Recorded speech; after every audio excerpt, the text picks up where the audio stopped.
It was Nintendo's first-generation handheld console. This man had only played it for less than a minute, but instantly realized its revolutionary potential. Then the meeting shifted to its real focus. Hank, a game developer, loaded the block-stacking game he had licensed 3 days earlier for $20,000. After a quick setup, the game ran smoothly on their system. Researchers took turns playing and quickly became hooked. The gameplay was simple, addictive, and felt tailor-made for the Game Boy.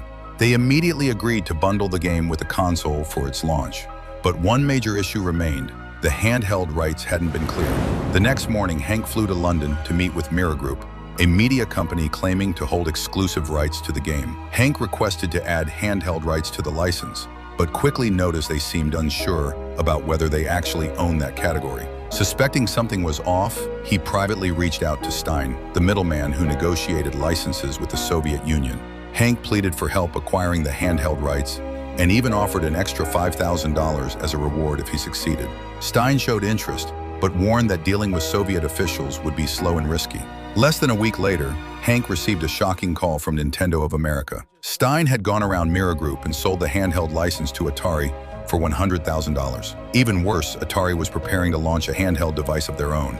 If they beat Nintendo to market, the consequences would be devastating. Hank broke into a cold sweat because he had invested everything into this deal. Left with no other choice, he decided to fly to the Soviet Union himself. Even the smallest chance was worth the risk. He boarded a flight to Moscow the very next morning.